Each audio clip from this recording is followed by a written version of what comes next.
My parents stole my college savings to buy my sister a new MacBook. It was the summer of 2001 in Willow Grove, Pennsylvania, one of those places that time seemed to forget. Our neighborhood was stuck in the 80s, with houses that hadn't seen a fresh coat of paint since Reagan was in office. Every evening, the smell of freshly cut grass would mix with charcoal from backyard grills, while neighbors chatted on their porches about nothing and everything. I'm Ethan Clark. Back then, I was just 18, skinny as a rail, with perpetually messy hair and enough teenage angst to power a small city. My wardrobe consisted exclusively of faded jeans and band shirts, mostly Nirvana, though I'd rotate in some Pearl Jam when I was feeling fancy. Not exactly geeky material, but it worked for slinging burgers and shakes at Joe's Diner, the local hangout straight out of Back to the Future. The pay was garbage, minimum wage plus whatever tips I could scrape together from the regulars who knew me by name. But Joe's had a certain magic about it. Checkered floors, red vinyl booths worn smooth from decades of sliding teenagers, and a jukebox that still played actual 45s. The place smelled permanently of fryer oil and vanilla milkshakes, and the radio always seemed stuck on the classic rock station. My real passion wasn't serving up double cheeseburgers to football players and their cheerleader girlfriends. It was music, specifically vinyl records. While other kids my age were burning CDs or figuring out that new Napster thing, I was haunting yard sales and thrift shops for forgotten albums. My collection wasn't huge, but it was growing. The Doors, Fleetwood Mac, Pink Floyd, some soul records from Aretha Franklin, and anything else I could afford on my meager budget. There was something about dropping that needle on a record that digital could never capture. The slight crackle before the music starts, the warmth of the sound, the ritual of handling something so delicate yet so durable. Each scratch and pop told a story of the hands that had loved that music before me. I dreamed of studying music journalism in college, writing for Rolling Stone someday, interviewing artists who shaped American culture. But dreams cost money, and money wasn't something we had in abundance. Every dollar I earned went one of three places.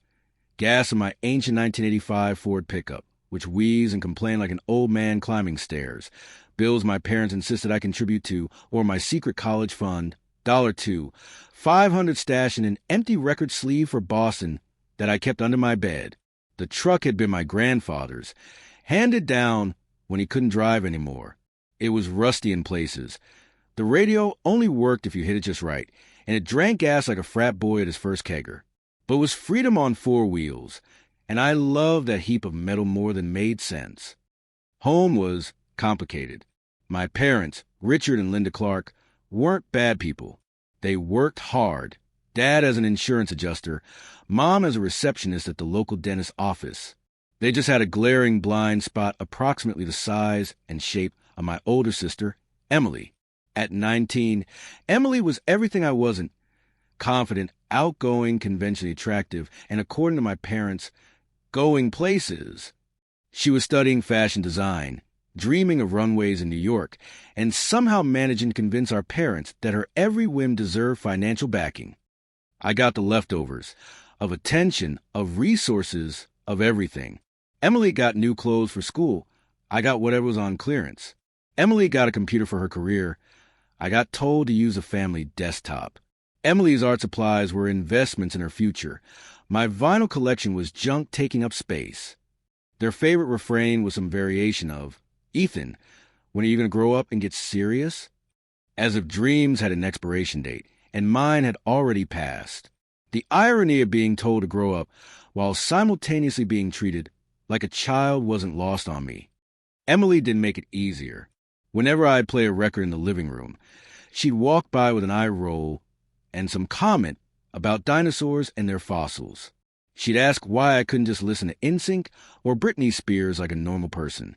I'd remind her that Kurt Cobain had more talent in his left pinky than those pop puppets combined, and she'd remind me that Kurt was dead while Justin Timberlake's career was very much alive. Sister stuff, I guess.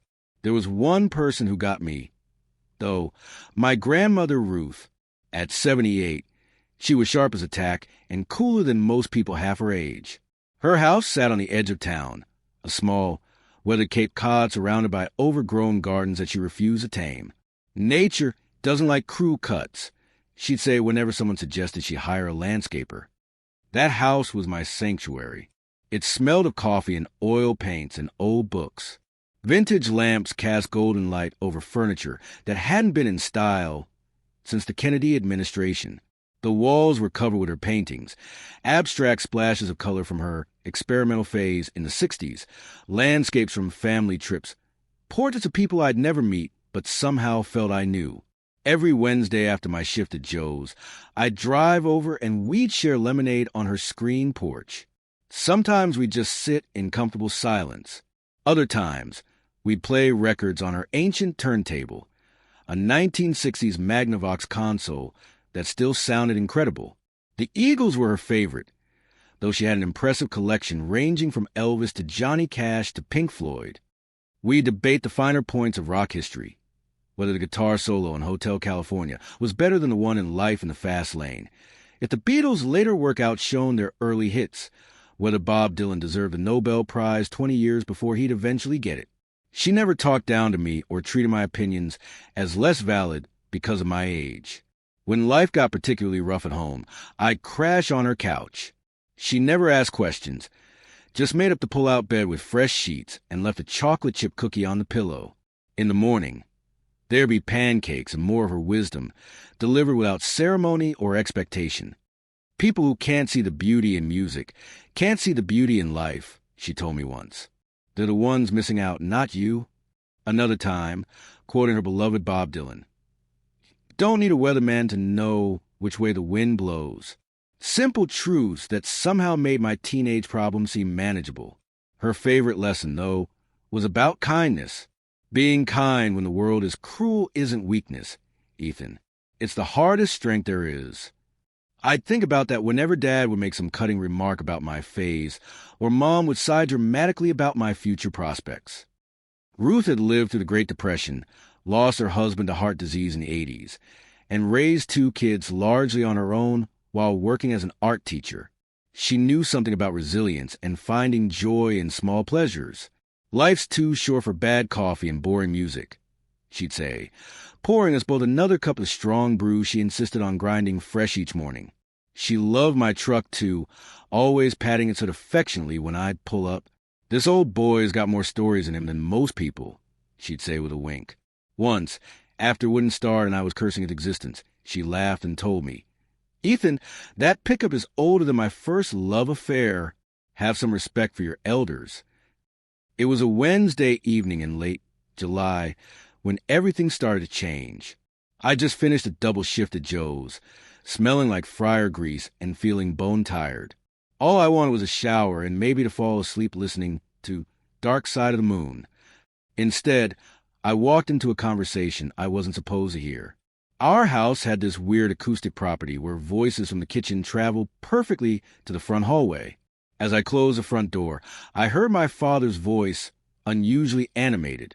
He was talking to Emily about some exclusive design workshop she wanted to attend, $1, $200 for a weekend in Philadelphia with some hotshot from New York. Don't worry about the money, Dad was saying. Ethan's bringing in paychecks now.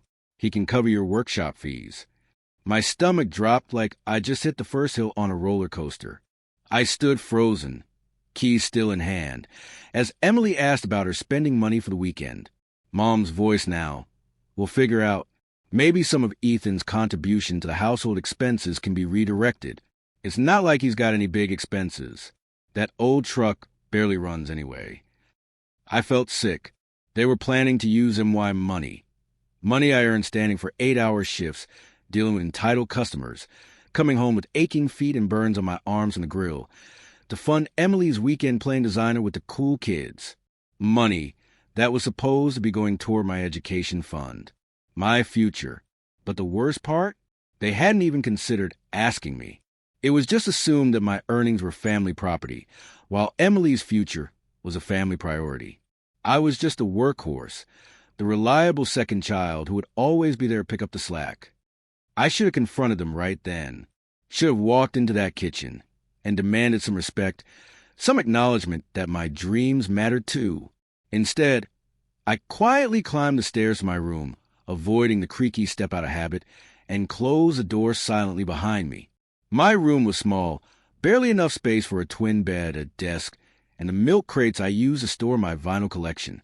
Posters of Cobain, Hendrix, and Morrison looked down from the walls, eyes seeming to judge my cowardice. I carefully took out my prized first pressing of Fleetwood Mac's Rumors, handling it like the sacred object it was, and placed it on my second-hand turntable. As Stevie Nicks' haunting voice filled the room with dreams, I opened my closet and pulled out the hollowed-out Boston album sleeve where I kept my savings. $2,500. Tips and wages saved over nearly 2 years of working at Joe's. 2,500 steps toward freedom and a future where I could be more than just Ethan the disappointment. I counted it twice, making sure it was all there, then returned it to its hiding place. I needed another $500 before application deadlines in the fall. $500 more, and I could at least apply to state schools with decent journalism programs. It wasn't Rolling Stone, but it was a start. Later that night, I drove to Ruth's house. I didn't call ahead. I never needed to. She answered the door in paint-splattered overalls, gray hair escaping from a loose bun, reading glasses perched on her nose. "The prodigal grandson returns," she said with a smile, stepping aside to let me in. The house smelled like turpentine and chocolate chip cookies, an odd combination that somehow worked, just like Ruth herself. I told her everything. About the conversation I'd overheard, about feeling invisible in my own family, about the growing certainty that if I didn't get out soon, I never would. She listened without interrupting, occasionally nodding or making small sounds of understanding. When I finished, she took off her glasses and fixed me with those clear blue eyes that seemed to see right through all my teenage posturing. "You know, Ethan, families are like bands. Sometimes everyone's playing the same song, and sometimes someone's off in their own world, doing a solo that doesn't fit. Right now, your parents and sister are playing one tune, and you're hearing a completely different melody." She got up and went to her record collection, fingers skimming over album covers until she found what she wanted, an old Crosby, Stills, Nash & Young record. As the opening notes of "Teach Your Children" filled the room, she smiled. The thing about music, about life, is that dissonance isn't always bad. Sometimes it's the clash of notes that makes things interesting. But you have to decide if you're going to keep playing along with their song or start writing your own. I stayed late that night, talking about music and dreams and the terrifying prospect of standing up for myself. When I finally left, Ruth hugged me tighter than usual. "Remember, kiddo, the best songs often start with someone being brave enough to play a different note." Driving home under a canopy of stars, windows down and the warm summer air rushing past, I felt something shifting inside me. The steady beat of Fleetwood Mac's Dreams still echoed in my head. Stevie's voice singing about thunder only happening when it's raining, about players only loving you when they're playing. I didn't know it then, but that quiet summer evening, the overheard conversation, the count of my savings, Ruth's wisdom, was the first domino in a chain that would completely reshape my life. By the time I pulled into our driveway, something had changed. I wasn't ready to confront my parents yet, but for the first time, I could feel the shape of my anger, my disappointment, my determination. The house was dark when I got home, everyone already asleep. I crept up to my room and put on my headphones, letting the music wash over me as I stared at the ceiling. That night, I fell asleep with Fleetwood Mac still playing, unaware that the next day would shatter my plans like a hammer through glass. Sometimes life changes in dramatic explosions. Other times, it's the quiet moments, a conversation not meant for your ears, a grandmother's wisdom, the truth in a song written decades before you were born, that marked the real turning points. That night was my quiet before the storm, the deep breath before the plunge. Looking back now, I can see it clearly, the moment when the needle dropped on a different track of my life. The next morning hit like a bad hangover. Even though I hadn't touched a drop, I woke up early with that feeling you get when something's wrong, but your brain hasn't quite remembered what it is yet. Then it all came flooding back. The conversation I'd overheard, my parents planning to use my money for Emily's workshop, the realization that I was nothing more than the family ATM. I lay there for a few minutes, watching dust motes dance in the sunbeam coming through my blinds, thinking about what Ruth had said about playing a different note. Maybe it was time to stand my ground. But first, I needed to make sure my savings were secure. I rolled out of bed and pulled out the Boston album sleeve from its hiding place. It felt lighter somehow, and my stomach tightened with a premonition I didn't want to acknowledge. When I opened it, the sleeve was empty. All $2,500.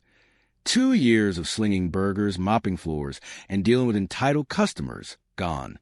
For a solid minute, I just stared at the empty sleeve like an idiot, as if the money might magically reappear.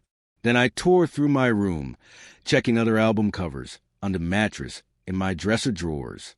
Nothing. My college fund had vanished overnight.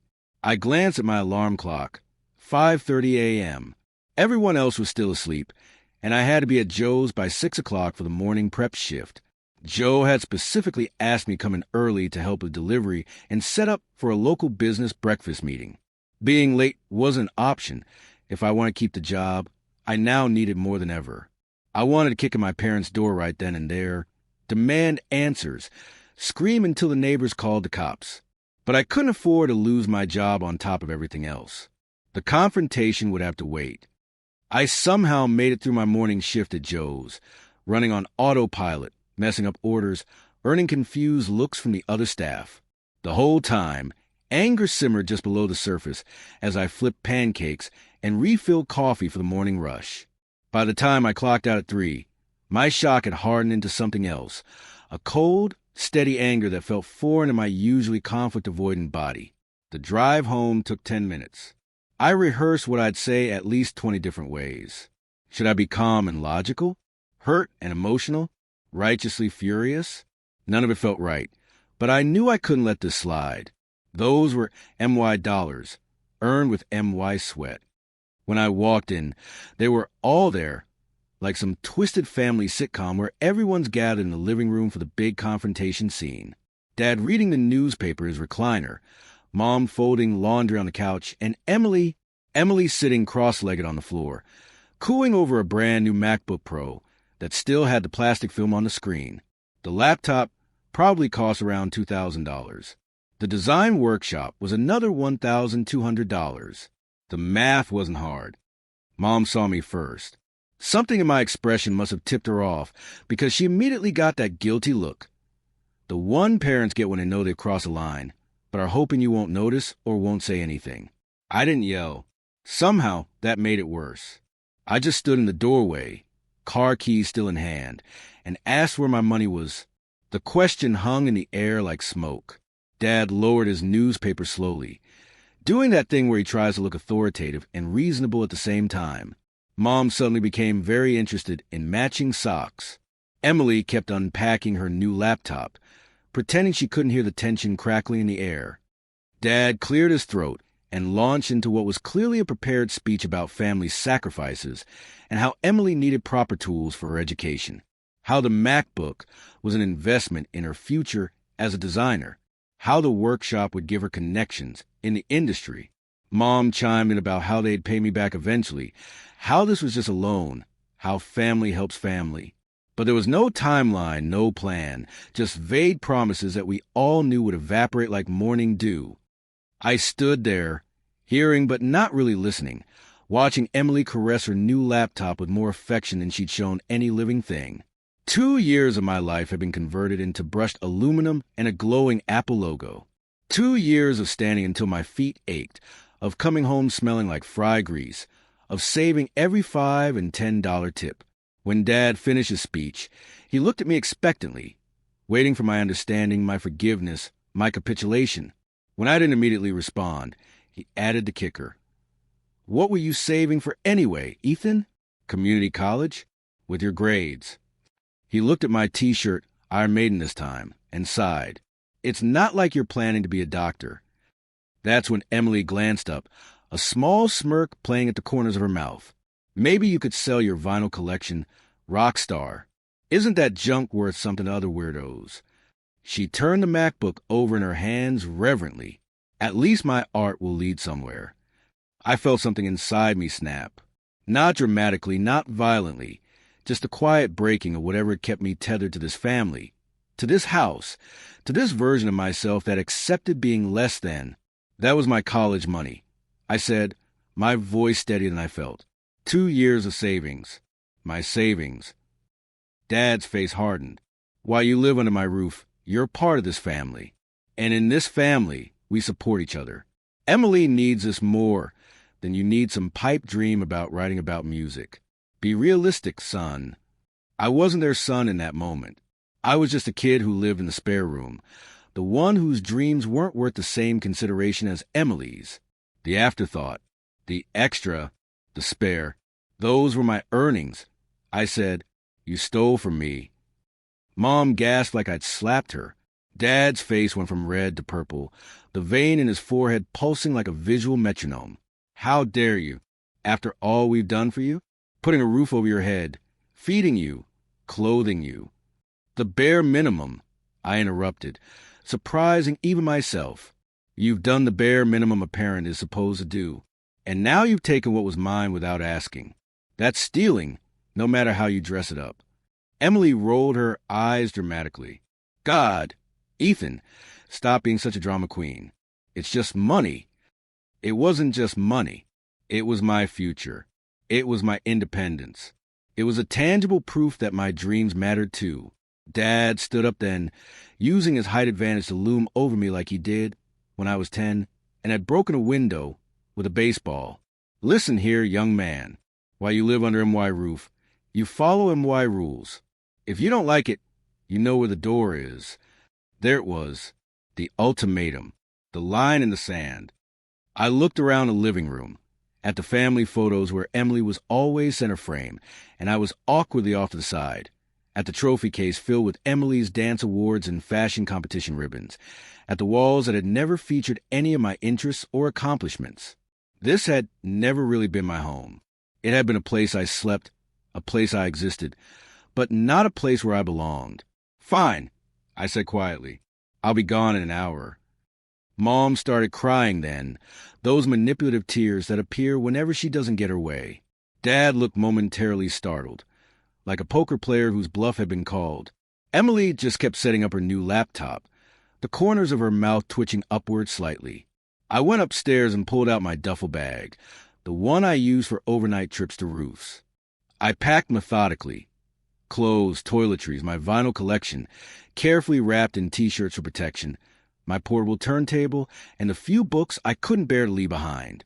It all fit into the duffel and 2 milk crates. 18 years of existence condensed into what would fit in my truck. As I carried the last load down the stairs, Mom tried to block my way at the door. Her eyes were red, but dry now. Ethan, don't be dramatic. Let's talk about this like adults. The irony wasn't lost on me, being told to act like an adult by the same people who had just treated me like a child. There's nothing to talk about, I said, stepping around her. You've made your choice. I'm making mine.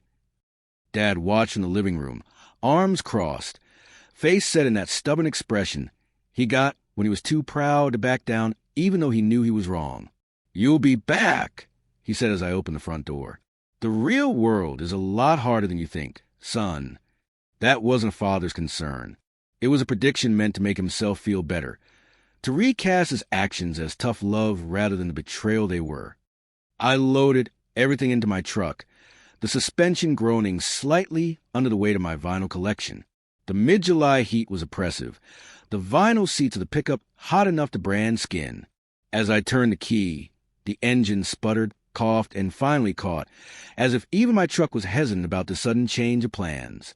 In my rear-view mirror, I could see Mom standing in the doorway, one hand raised in either farewell or a plea to return. Dad wasn't visible. Emily had never even come outside. I drove straight to Ruth's house. I hadn't called ahead, didn't even know if she was home, but I had nowhere else to go. My hand shook slightly on the steering wheel, adrenaline and uncertainty making me jittery. The old Bob Seger song, Against the Wind, played on the classic rock station, and I turned it up until the truck's ancient speakers distorted with the volume. Ruth's blue Cape Cod came into view, its weathered shingles and white trim familiar and comforting. Her garden was a riot of midsummer color. Black-eyed Susans, purple coneflowers, daylilies in blazing orange and yellow. No regimented rows or formal patterns, just wildness barely contained, just like Ruth herself.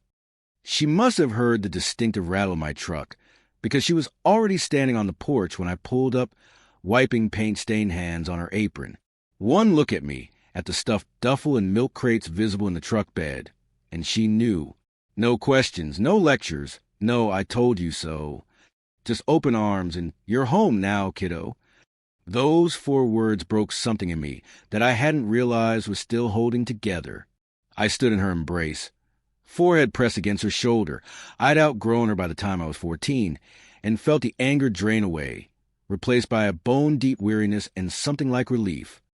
Later, after I brought in my meager possessions and Ruth had made us both mugs of tea strong enough to stand a spoon in, I told her everything. The empty album sleeve, the new MacBook, the confrontation and ultimatum. Ruth listened without interrupting, those bright blue eyes taking it all in. When I finished, she sighed deeply and reached across the kitchen table to pat my hand. "Your father," she said with a shake of her head, "has always been able to justify anything to himself. Even as a boy, he could convince himself that whatever he wanted was right and fair. Your mother, well, she's always taken the path of least resistance." She got up and went to an old cookie jar shaped like a fat rooster, retrieving a key from inside it. "The back bedroom is yours for as long as you need it. No rent, no conditions. Just help with groceries when you can, and promise me you won't give up on your dreams just because some people couldn't see their value." I promised. It felt like a vow, like something sacred in the quiet of Ruth's yellow kitchen with its faded linoleum and mismatched chairs. "Life is what happens to you while you're busy making other plans," she said with a small smile. I recognized it as John Lennon's words. Your plans got derailed today, but that doesn't mean you've lost your way. Sometimes the scenic route teaches you more than the highway. That night, I slept in Ruth's spare room, a small space with floral wallpaper that had probably been there since the 70s, a twin bed with a handmade quilt, and a dresser that smelled faintly of cedar. I put my turntable on a nightstand and played Simon and Garfunkel's Bookends on low volume, letting the gentle harmonies of America wash over me as I stared at the unfamiliar ceiling. The next few weeks fell into a new rhythm. I kept my job at Joe's, though the commute was longer from Ruth's place. I helped around her house, fixing the squeaky screen door, repainting the peeling bathroom ceiling, mowing the lawn when the wildflowers weren't in bloom. In the evenings, we'd sit on her porch, drinking homemade lemonade or her special sweet tea, listening to records and talking. Ruth told me stories about growing up during the Depression, about falling in love with my grandfather at a USO dance during the war, about raising my father and Ann in the 1950s while working as an art teacher. She showed me photos I'd never seen. My dad as a solemn-eyed child, my grandfather in his army uniform, Ruth herself as a young woman with victory rolls in her hair and fire in her eyes. She also told me about the painting in her living room, an abstract canvas of blue, black, and silver splashes that I'd always assumed was one of hers. Turns out it was a gift from a drifter her father had taken in during the 1940s, a man who stayed for 3 months before disappearing as suddenly as he'd arrived. "It's probably just trash," she laughed, gesturing at the chaotic swirls of color. "But I've always liked it. Reminds me that beauty doesn't have to make sense." I barely glanced at the painting. I was still too angry at my parents, too wrapped up in my own problems, to care about some old canvas from before my grandmother was married. If I'd paid more attention, maybe I would have noticed a faded signature in the corner, but my eyes slid right past it. Besides, I had started writing, filling notebooks with thoughts about music, with album reviews, with dreams of futures that suddenly seemed both more distant and more possible than before. Ruth read everything I wrote, offering gentle critiques and enthusiastic encouragement. "You've got a voice, Ethan," she told me one evening as we sat listening to Pink Floyd's A Wall and watching fireflies rise from her overgrown lawn. "A real perspective. You just need to believe in it enough to let other people hear it." One night, about a month into my stay, Ruth set down her teacup and looked at me seriously across the kitchen table. "I've been thinking, Ethan, I'm going to change my will. This house should go to you when I'm gone. You're the only one who really loves it anyway." I laughed, uncomfortable with the direction of the conversation. Don't talk like that. You're going to outlive us all out of sheer stubbornness. She smiled, but her eyes remained serious. Everyone has their time, kiddo. And when mine comes, I want to know that this place, these walls that have heard so much music and seen so much life, will go to someone who understands what makes them special. I couldn't imagine a world without Ruth in it. So I changed the subject, asking her opinion on whether the Clash or the Ramones had more influence on American punk. She let me steer us back to safer waters. But the next day, I saw her making an appointment with her lawyer on the kitchen calendar. I didn't know then that fate had its own plans. Plans that would test everything I thought I knew about family, about value, about what really matters in this brief, beautiful, terrible life we're given. And those plans were coming for me faster than any of us could have anticipated. Life has a cruel sense of timing. Just when you think you've found your footing, the ground shifts beneath you like a California fault line. That's exactly what happened to me about 6 weeks after moving in with Ruth. It was a Tuesday morning in late August, the kind of day where the summer heat starts to soften around the edges, hinting at the fall to come. I had a late shift at Joe's, so I slept in until 9. The house was unusually quiet when I woke up. No sounds of Ruth puttering the kitchen, no smell of fresh coffee, no classic rock playing softly from the old radio in the living room. At first, I didn't think much of it. Ruth often worked in her garden early, taking advantage of the cooler morning hours. But when I went downstairs and saw her coffee mug still in the dish rack from the night before, a flicker of unease passed through me. I called her name. Nothing. I checked the backyard, expecting to find her among the daylilies and black-eyed Susan she tended with such care. Empty. Her gardening hat still hung on its hook by the back door. Then I noticed the soft sound of music coming from the sunroom at the front of the house, her favorite spot for morning reading. The familiar strains of Fleetwood Mac's Landslide drifted through the hallway. Stevie Nicks singing about seeing her reflection in the snow-covered hills. Ruth was in her favorite armchair, the one with faded blue upholstery and the small tear on the left armrest that she'd never gotten around to fixing. She looked peaceful, a book open on her lap, half-empty teacup on the side table. For a split second, I thought she was napping, but the stillness was too complete. The absence of the gentle rise and fall of breath too obvious. I fell to my knees beside her chair, saying her name over and over like a broken record. Her skin was cool to the touch. The medical examiner would later tell me it was a massive heart attack, probably quick and painless. Small mercies, I guess. The next hours passed in a blur of paramedics, police officers asking routine questions, neighbors appearing at the door with shocked expressions. I moved through it all like a ghost, answering questions mechanically, signing forms, making calls I never imagined having to make. The worst call was to my parents. Dad answered, and for once, his voice lost its usual edge when I told him his mother was gone. Mom got on the line, crying immediately. They said they'd come right over.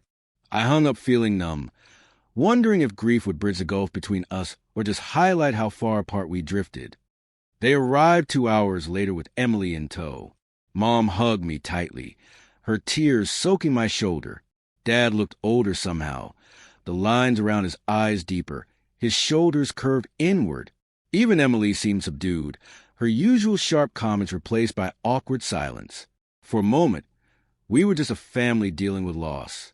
The money, the arguments, the bitterness, all temporarily set aside in the face of something bigger. But grief has a way of pulling back the curtain on relationships, revealing their true foundations. And ours was built on sand. The facade cracked the next day when Dad asked if Ruth had updated her like she'd mentioned. The question wasn't malicious, just practical in that way Dad always was. But it reminded me that she'd never gotten around to making that appointment with her lawyer. The calendar entry had been for the following week. The answer came 3 days later at the reading of the will. Ruth's lawyer, a balding man with kind eyes and a bow tie that seemed out of place in small-town Pennsylvania, explained that the will was nearly 10 years old. Under its terms, her modest savings would be split equally between my father and his sister, who lived in Arizona. And the house that Ruth had promised would be mine, would go to her only son, Richard Clark, my father.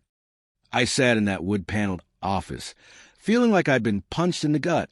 Not because of the money. I'd never expected or wanted Ruth's savings. But because the house that had been my refuge was now just another asset to be disposed of. Dad didn't even look at me when he started talking about selling the place. "It needs a new roof," he said to the lawyer. "And the property taxes have gone up. Plus, Emily's tuition for design school is due next month." Mom added, her voice gentle but firm. "Ethan, you understand, right? You're an adult now. These are just the realities we have to face." The realities were that I'd be homeless again. The realities were that the one place where I felt truly accepted would be sold to strangers. The realities were that even in death, Ruth couldn't protect me from a family that saw me as an afterthought. My name wasn't mentioned anywhere in the will. Ruth had intended to update it, to leave me something, but time had run out before she could make it official. Everything went to my father and aunt.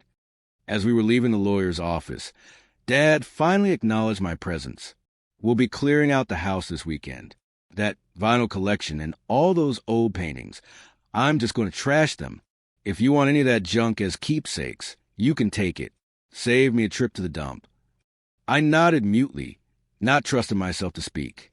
The painting, the one the drifter had left with Ruth's father, meant nothing to me, but the records, the turntable, those were pieces of Ruth, of our time together. Somehow, even years ago when she wrote that will, she'd known what would matter most to me. On the drive back to Ruth's, no, my father's house now, Emily finally broke her silence. "So, what are you going to do now, Ethan?" The question wasn't unkind, just curious, as if she was genuinely wondering how the black sheep of the family would survive this latest setback. What was I going to do?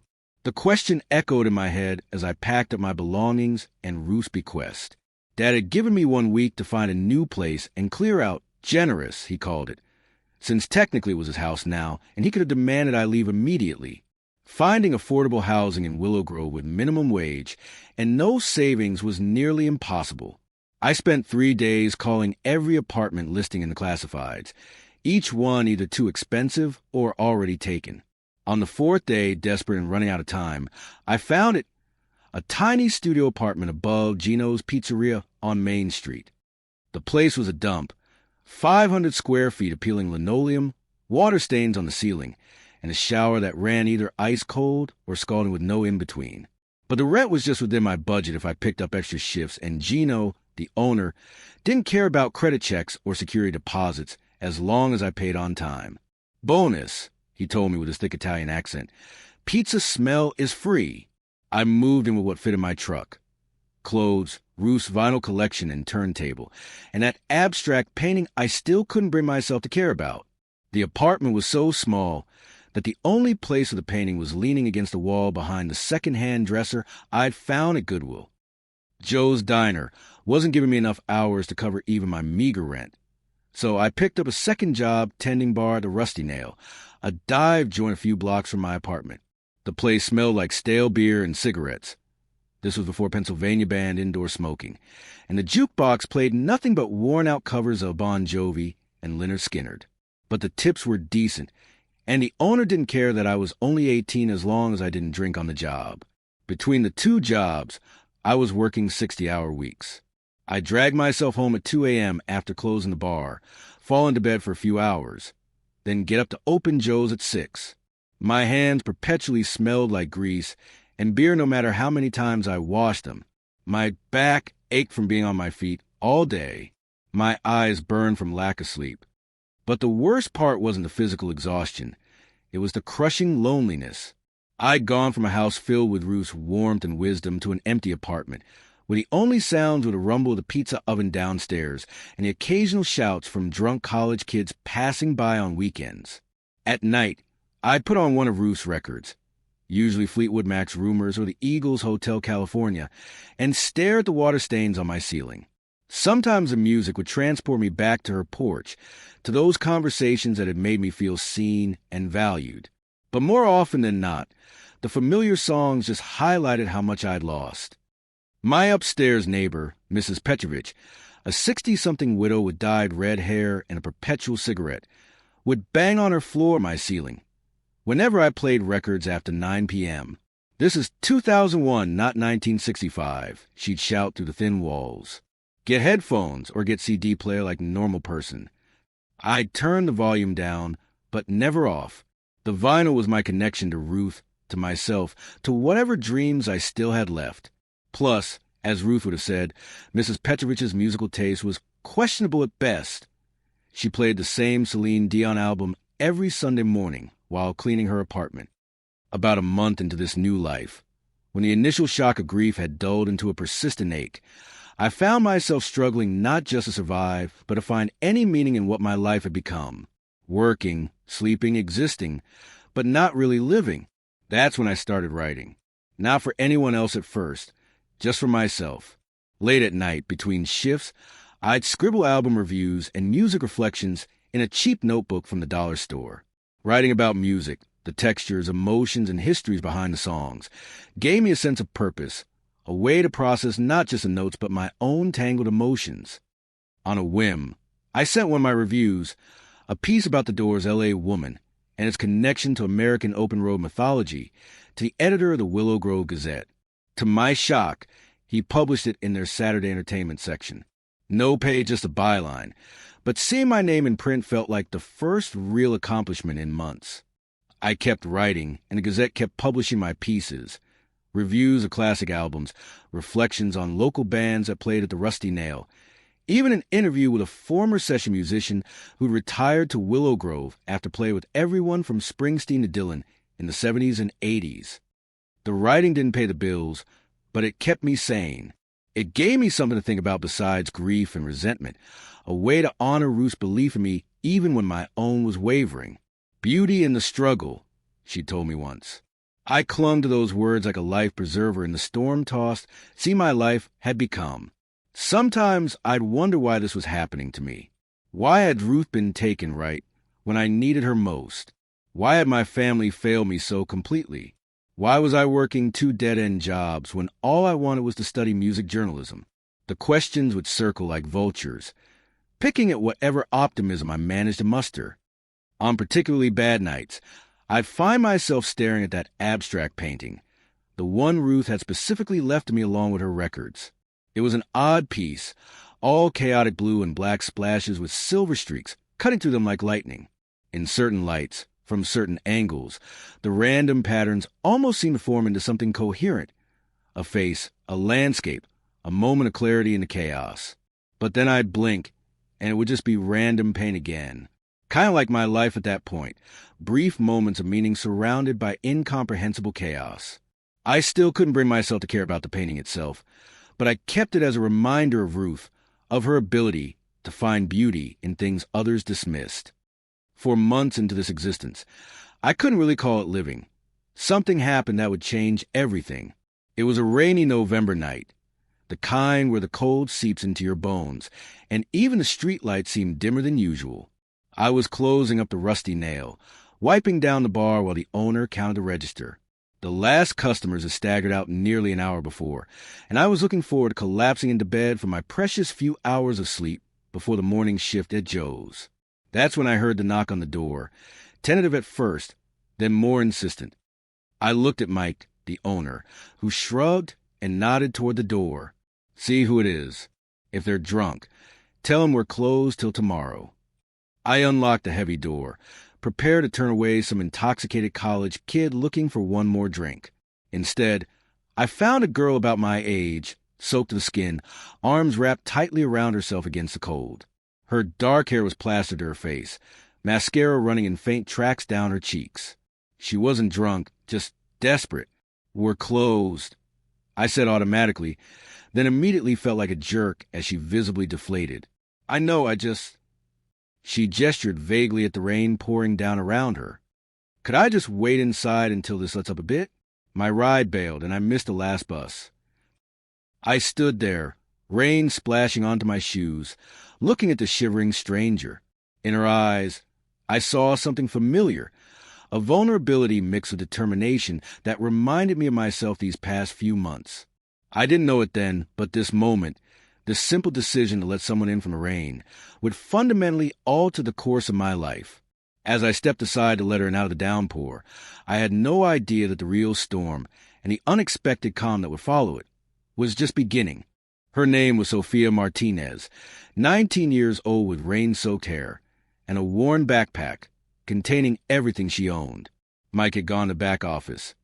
So I offered her coffee, the terrible kind that had been sitting on the burner for hours, and a clean bar towel to dry off. "Thanks," she said, wrapping her hands around the mug for warmth. My roommate was supposed to pick me up after my night class, but she's not answering her phone. As she sipped the coffee, making a slight face at the bitter taste but drinking it anyway, her story tumbled out. Her stepfather had kicked her out a year ago when she insisted on pursuing art instead of the business degree he'd planned for her. Her mother had chosen her husband's side. Sophia had been couch surfing and working odd jobs until she'd saved enough for community college tuition and a tiny room in a shared apartment. Now my roommate's boyfriend moved in without asking, and they keep forgetting to tell me about changes in plans, she explained, hence being stranded in the rain at midnight. I gave her my denim jacket to replace her soaked sweater. As she slipped it on, looking like a kid playing dress-up in her dad's clothes, I realized how similar our stories were. Families that had chosen someone else, dreams that seemed impractical to everyone but us, the struggle to stay afloat when the current kept pushing us under. By the time Mike announced he was heading home and tossed me the keys to lock up, I'd offered Sophia a ride and told her more about myself than I'd told anyone since Ruth died.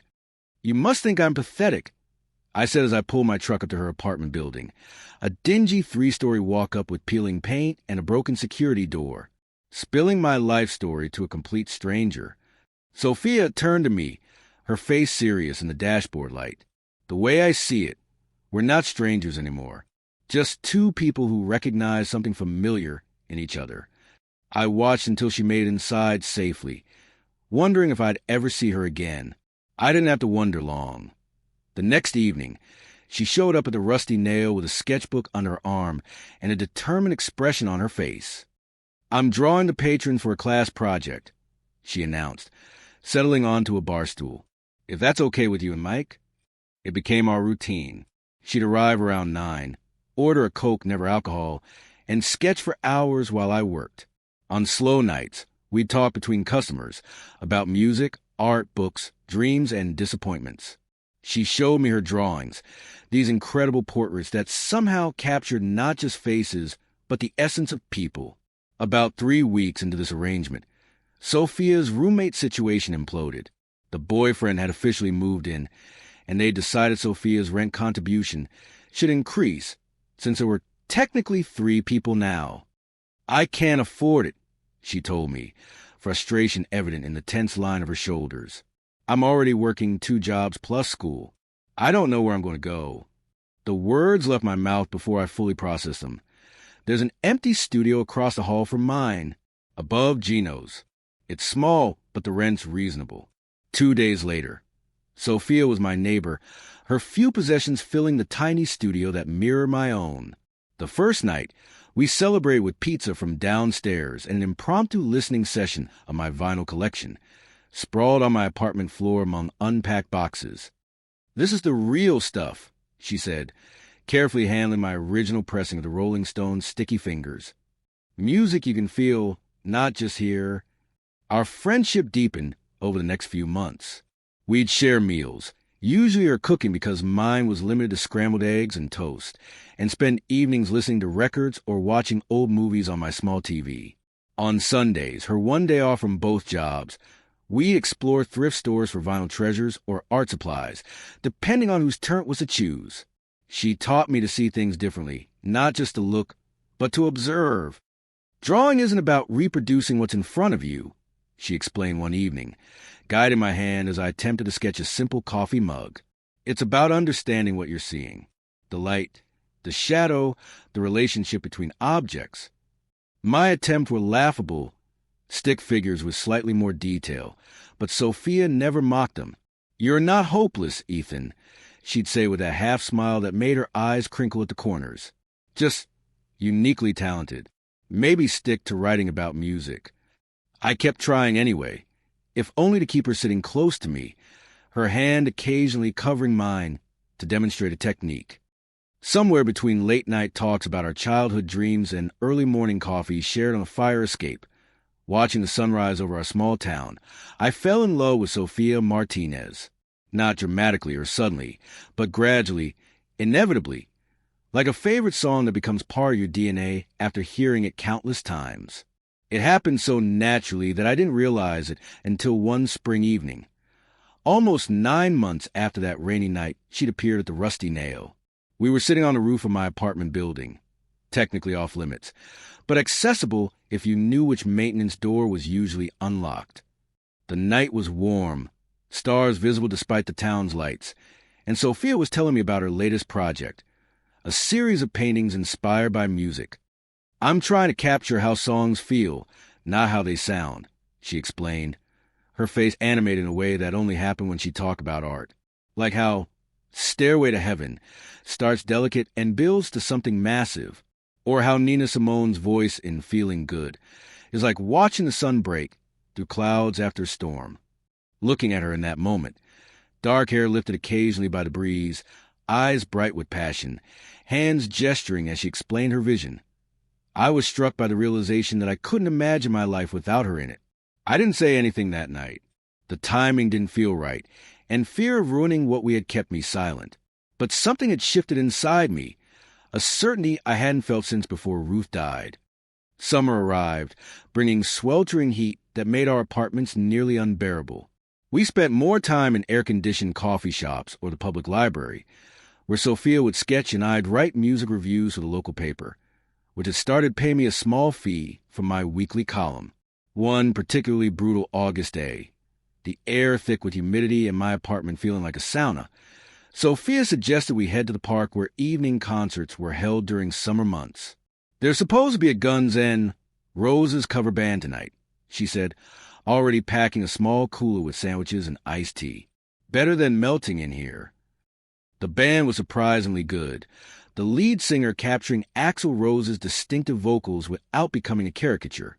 As they played Sweet Child O' Mine, Sophia leaned against my shoulder, her face tilted up to the darkening sky.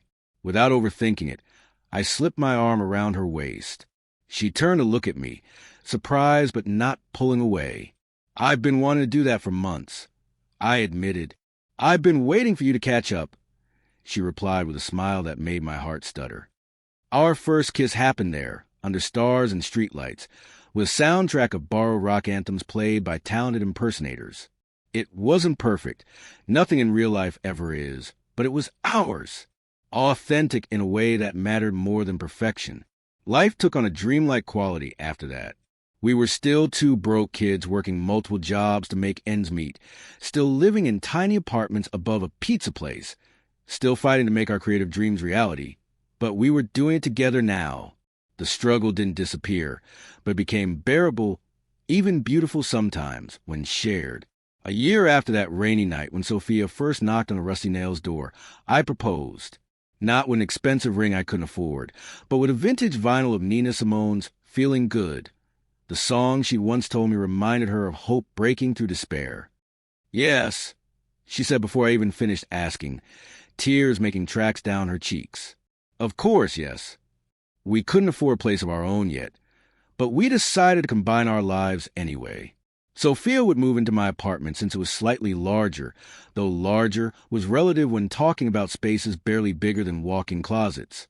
The weekend of the move, we tackled my apartment first, try to make room for her easel, art supplies, and clothing. I was shifting furniture, attempting to create enough space in the bedroom corner for her drafting table, when I pushed my dresser away from the wall. "What's that behind there?" Sophia asked, pointing to something that had been hidden between the dresser and wall. I'd almost forgotten about it. Ruth's painting, the one my father had dismissed as junk, and I'd taken more out of spite than appreciation. I'd propped it there when I first moved in and promptly forgotten about it, too wrapped up in grief and survival to care about some old abstract canvas. "Just an old painting from my grandmother's house," I said, pulling it out and wiping away a year's worth of dust. My dad was going to throw it away when they cleared out her place. Sophia took it from my hands reverently, carrying it to where the afternoon light from my single window would illuminate it better. She studied it silently, eyes moving methodically across the canvas. I watched her face change from curiosity to shock to something like awe. "Ethan," she said finally, her voice unnaturally quiet, "do you have any idea what this is?" I looked at the painting again. Chaotic splashes of blue and black with silver streaks cutting through them. It had always just been that old painting to me, a reminder of Ruth, but not something I'd ever given much thought to. It's just some abstract thing from Ruth's house, probably painted by a local artist or something. Sophia shook her head slowly. "This looks like a Pollock, like Jackson Pollock." I laughed, the sound harsh in the quiet apartment. "Right, and my truck is secretly a Ferrari." "I'm serious," she insisted, pointing to various elements of the composition. The technique, the layering, the controlled chaos. It's a style exactly. And look, in the corner. She pointed some faded marks I'd never noticed. That could be a signature. I reminded her of Ruth's story, how the painting had been left by some drifter her father had taken in during the 1940s. There was no way it was a real Pollock. Those were worth millions. Things like that didn't happen to people like me. But Sophia wouldn't let it go. "Remember my professor, Dr. Linden? He specializes in abstract expressionism. He could tell us for sure." To humor her, and because I couldn't deny her anything when she looked at me with such excitement, I agreed to take the painting to her professor. What was the harm in letting an expert confirm it was worthless? Dr. Linden was a thin, energetic man with wire-rimmed glasses and a bow tie that seemed too whimsical for someone with his scholarly credentials. He examined the painting carefully, using a magnifying glass to study the signature, the canvas, the layering of paint. "Where did you say you got this?" he asked, not looking up from his examination. I explained about Ruth, about the drifter in the 1940s, about finding it behind my dresser after nearly forgetting its existence. "Interesting," he murmured. "Very interesting." He asked if he could keep it for a week to run some tests, analyzing the paint composition, the canvas age, comparing the technique to known works. Again, to humor Sophia, I agreed. What did I have to lose? That week was the longest of my life. Sophia alternated between cautious excitement and attempts to temper my expectations. "Even if it's not a Pollock, it's still a beautiful piece," she'd say, "and it connects you to Ruth. That's what matters." But a small flame of hope had been lit, and I couldn't extinguish it completely. What if by some miracle it was real? What would that mean for us, for our future together? 7 days later, Dr. Linden called and asked us to come to his office. His expression was unreadable as we sat across from him, the painting carefully positioned on an easel beside his desk. "I've consulted with colleagues at several major museums," he began, his voice measured. "We've analyzed the materials, the technique, the provenance based on your grandmother's story." He paused, adjusting his bow tie, and I felt Sophia's hand tighten around mine. "While I can't be absolutely certain without further testing by specialized labs, all evidence suggests this is indeed an early Jackson Pollock, likely from around 1943 to 1944, before his drip period became fully developed." The world seemed to tilt sideways. I heard Sophia gasp beside me, felt her squeeze my hand so hard it hurt, but I couldn't process what Dr. Linden was saying. "That's impossible," I managed finally. "Actually, it's quite plausible," the professor continued, warming to his subject. "Pollock was relatively unknown in the early 1940s, drinking heavily, struggling financially. He traveled extensively during those years, picking up odd jobs. The story of your great-grandfather taking in a drifter who left his painting as thanks? It aligns perfectly with Pollock's life during that period." He went on to explain that if authenticated by the major auction houses, a previously unknown early Pollock could be worth millions, potentially $5 to $10 million, though he cautioned that the art market was unpredictable. Sophia and I left his office in a daze, the painting carefully wrapped and tucked under my arm like it was made of glass. We didn't speak until we were back in my truck, sitting in the college parking lot, the engine off. Holy! I couldn't even finish the thought. Is this really happening? Sophia looked as stunned as I felt. "I think it is. What are you going to do?" What was I going to do? The question echoed in my head as we drove home in silence. The painting, possibly worth more than I could earn in several lifetimes, resting on the seat between us. We spent that night talking through possibilities until dawn crept through the window. By morning, we had a plan. We'd pursue authentication through a major auction house. If the painting proved genuine, we'd sell it. The idea of keeping something so valuable in our tiny apartment above a pizza place was laughable, and the money could change our lives in ways we'd never imagined possible. The next weeks were a blur of experts, paperwork, and anxiety. We carefully wrapped the painting and drove it to Christie's New York office, where a team of specialists awaited us. The process was intimidating. Security checks, climate control rooms, experts in white gloves examining every inch of the canvas. They took photographs, samples, recorded Ruth's story as I remembered it. They compared the brushwork to known Pollocks, analyzed the paint composition, researched Jackson Pollock's whereabouts during the early 1940s. Finally, after what felt like years but was actually just over a month, we received the call. The painting was authentic. They wanted to feature it in their upcoming Modern Masters auction in New York. Sophia and I joked about being treasure hunters, but beneath the humor, fear lingered. What if this was all an elaborate mistake?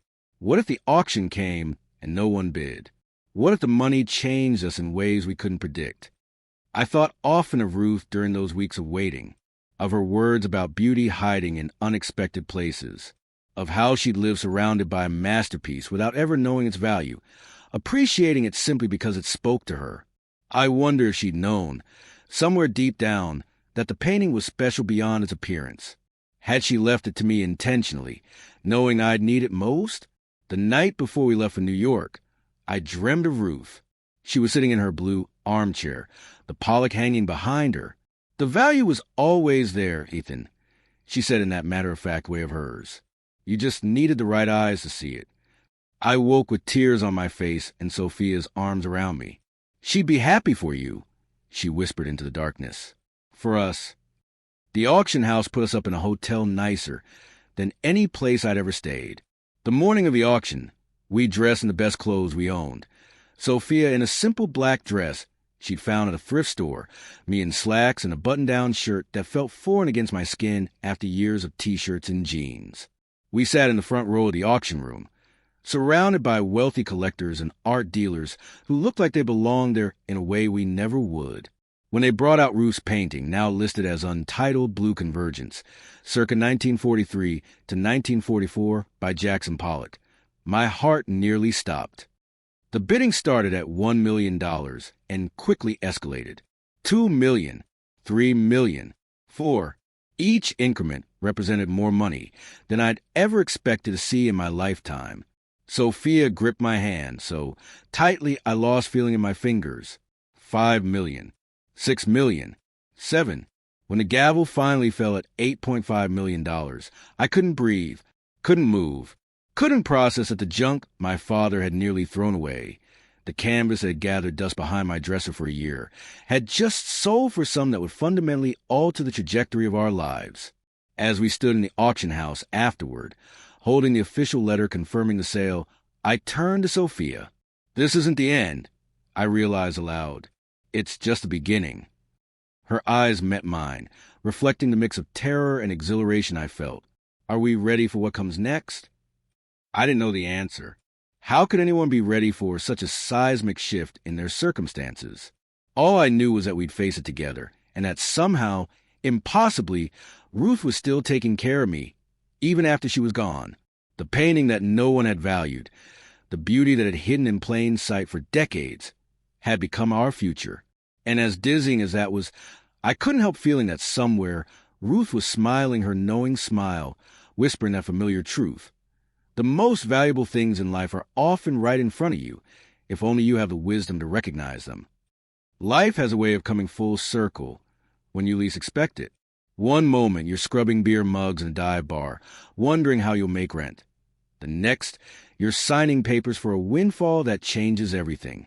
After taxes and auction house fees, Sophia and I walked away with just over $6 million. The number was so enormous it didn't feel real, like Monopoly money or a figure in a dream.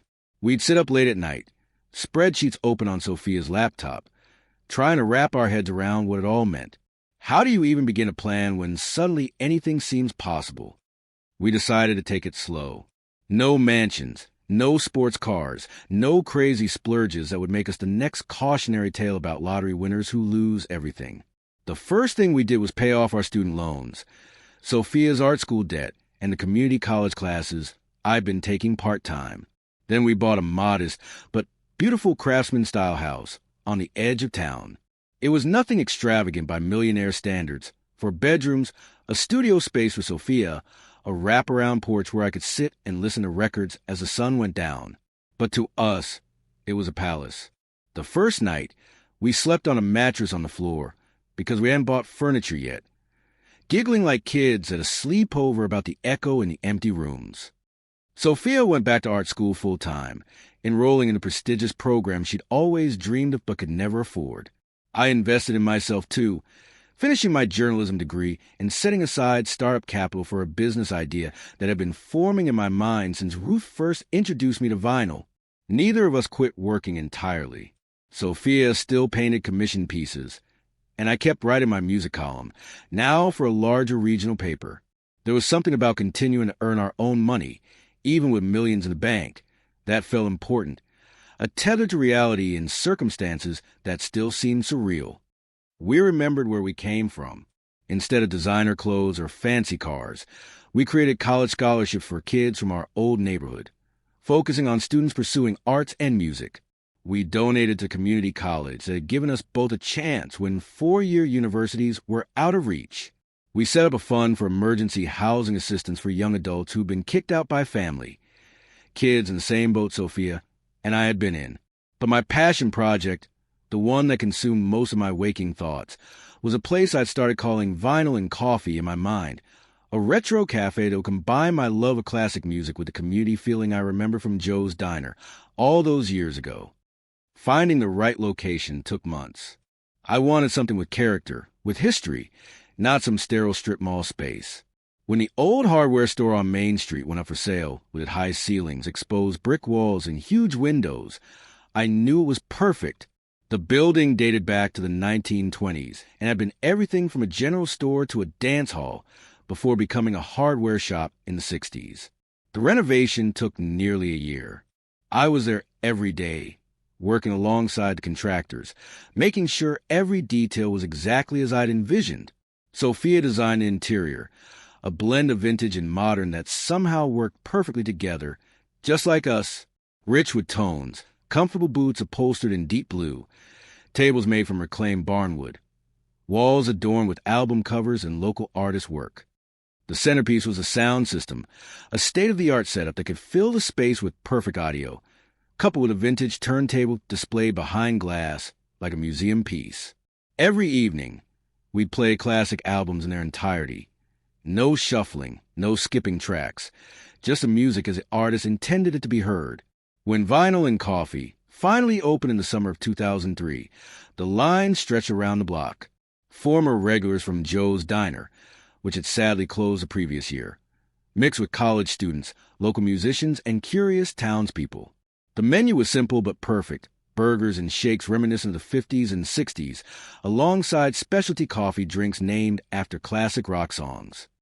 That first night, as Queen's Bohemian Rhapsody played over the speakers and the place hummed with conversation and laughter, I caught a glimpse of Sophia watching me from across the room. She raised her coffee mug in a silent toast, her eyes saying what words couldn't. We'd made it. Against all odds, we created something beautiful from the wreckage of our early lives. Running the cafe kept me busy, but I loved every minute. Each day brought new faces, new conversations about music and memories. Regular customers began requesting their favorite albums for evening play. Thursday night vinyl swaps became a town tradition, with collectors bringing treasures to trade while sipping on Strawberry Fields Fraps or Hotel California cold brews. Local musicians started asking if they could perform acoustic sets on weekend afternoons. Art students from Sophia's school exhibited their work on our walls, often making their first sales to cafe patrons. Without really planning it, We created the kind of cultural hub that small towns rarely get to enjoy, a place where creativity and community intersected over good food and great music. Life was better than I'd ever imagined it could be. Sophia and I got married in a simple ceremony on the cafe's patio, with Wonderful Tonight by Eric Clapton playing as she walked toward me in a vintage-inspired dress she designed herself. Our honeymoon was 2 weeks exploring the great music cities of America: Nashville, Memphis, New Orleans, Chicago, Seattle, a vinyl pilgrimage that filled our luggage with rare treasures for the cafe's collection. We'd been back for just a week when they showed up. I was behind the counter, showing a new barista how to properly pull an espresso shot.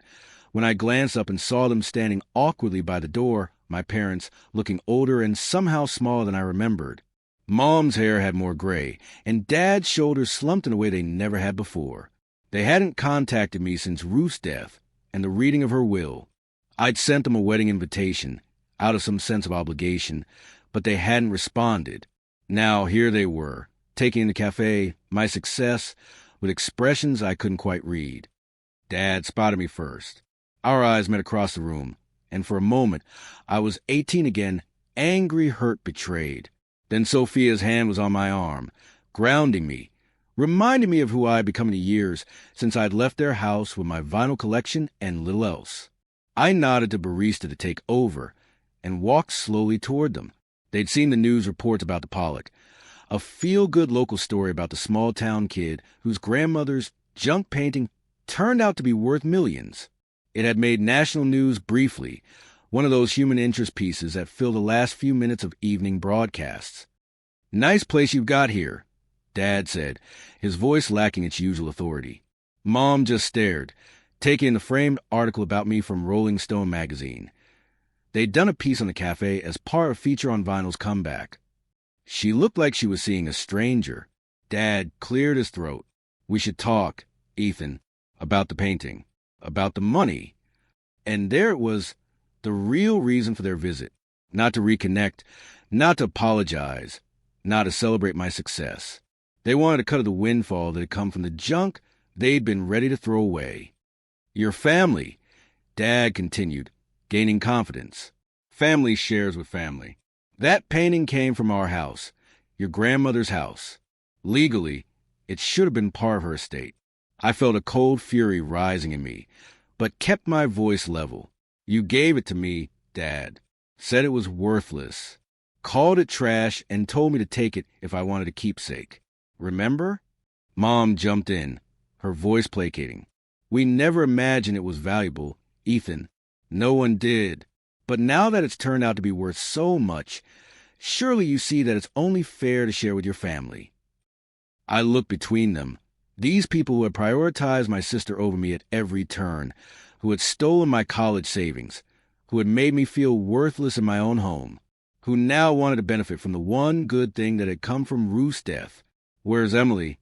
I asked. "Shouldn't she be here too if this is about family?" An uncomfortable glance passed between them. Mom's lips thinned. "Emily married Bradley Johnson last year. His father owns that chain of furniture stores. She doesn't speak to us much these days." So Emily had moved on to greener pastures, leaving our parents behind once they were no longer useful to her ambitions. I wish I could say I was surprised. "I'm sorry to hear that," I said, and meant it, for all their faults. It must have hurt to be discarded by the child they'd sacrificed everything for. "But I'm not giving you money for a painting you were going to throw in the dumpster. The courts would agree with me, but feel free to try your luck with a lawsuit." Dad's face reddened. "This isn't over," he said, his voice low but threatening. They left without ordering anything, Mom glancing back once with an expression I couldn't interpret. Sophia found me later in the office, staring blankly at inventory sheets without really seeing them. "You okay?" she asked, perching on the edge of my desk. "Yeah," I said, surprised to find it was true. "Actually, I am. They can't hurt me anymore." I thought that would be the end of it.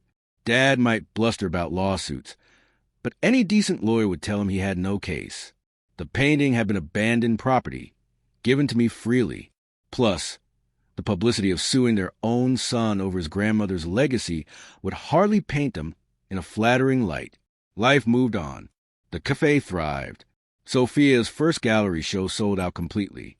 I started writing a book about the resurgence of vinyl in the digital age, combining my journalism background with my passion for records. We talk about starting a family, about expanding the cafe concept to other towns, about all the possibilities that stretch before us. Then, almost exactly a year after their first visit, they came back. This time, they looked different. Dad had lost weight, his clothes hanging loose on his frame. Mom's face was drawn with worry. They didn't come to the cafe but called my cell phone, asking to meet at their house, the same one I'd left that summer day 5 years earlier. Against Sophia's concerns, I went alone. The house looked smaller than I remembered, the front yard less kempt.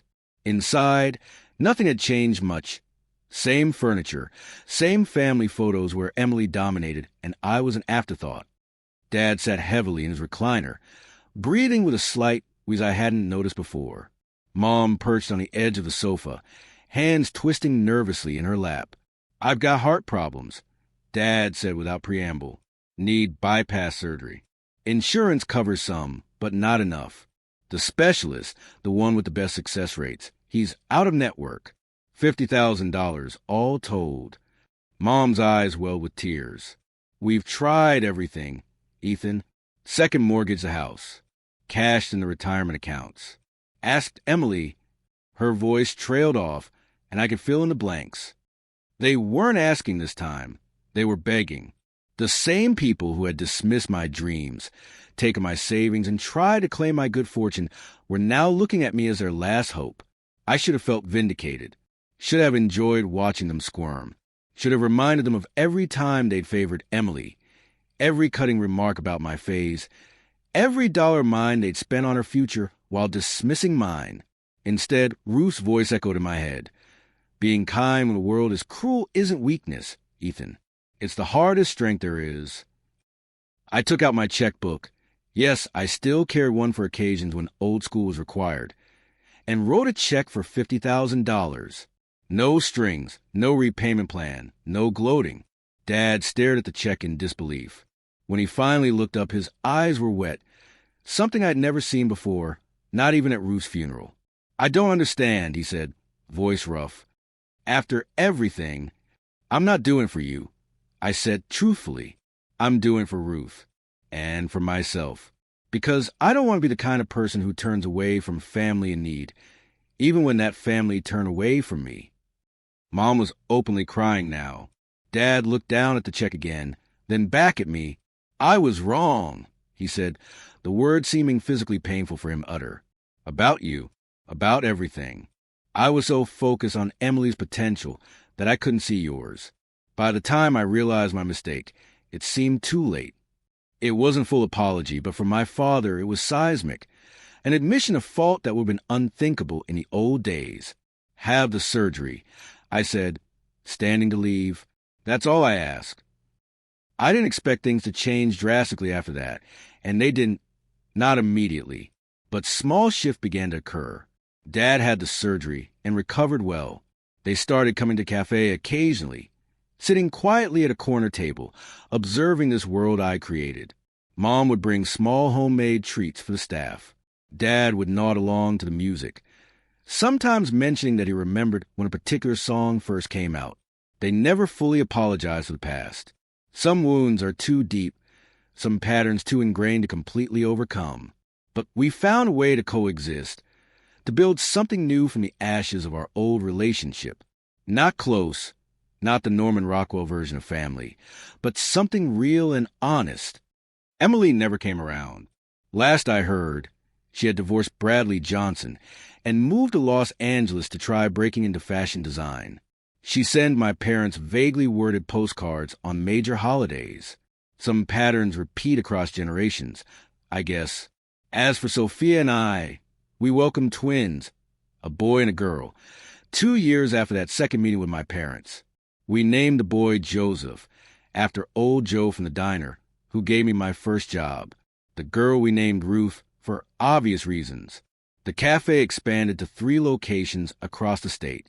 I finished my book on vinyl culture, and it did well enough that Rolling Stone hired me as a regular contributor. Sophia's artwork began appearing in major galleries. Her unique style, blending music and visual art, earning critical acclaim beyond what either of us had imagined possible.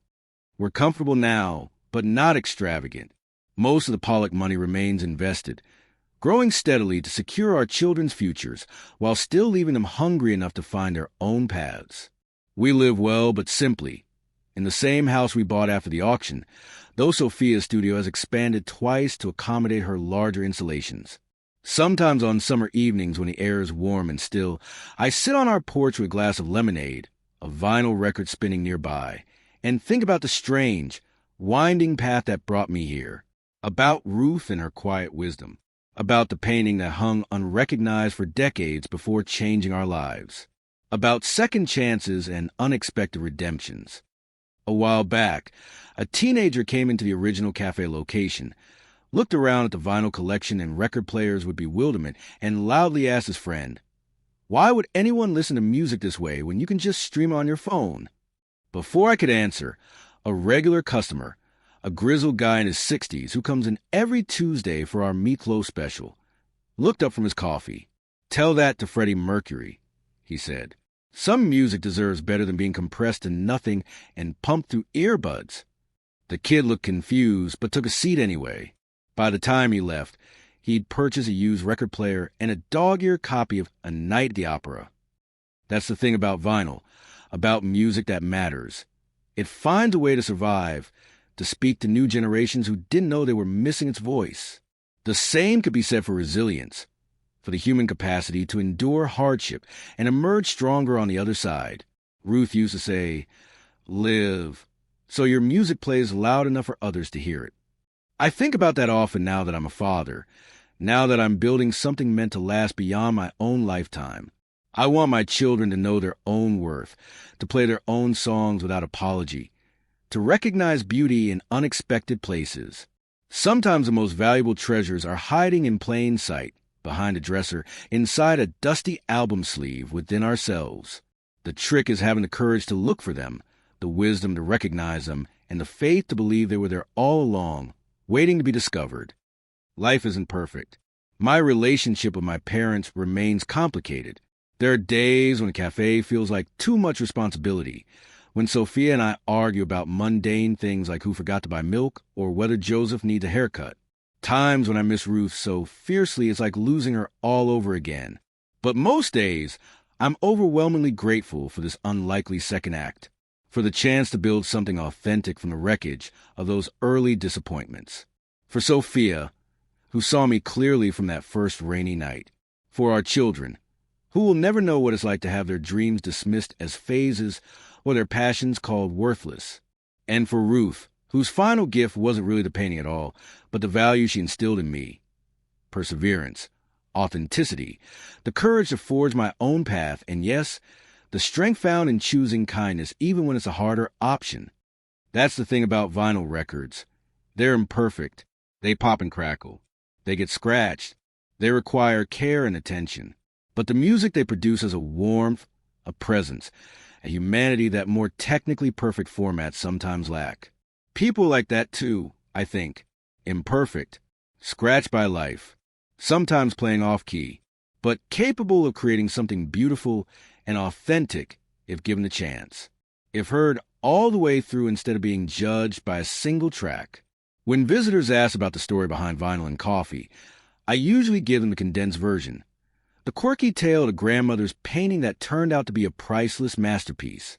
It makes for good press, good branding.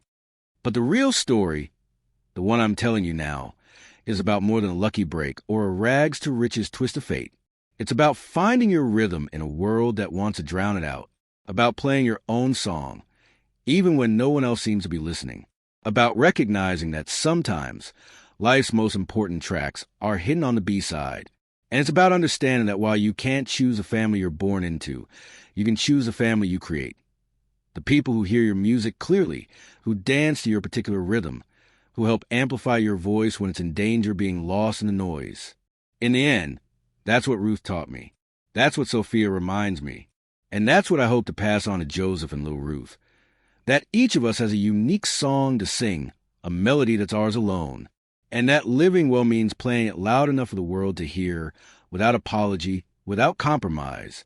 In this small corner of Pennsylvania, with vintage vinyl spinning and coffee brewing, surrounded by the family I found and the community we built, I'd like to think we're doing exactly that.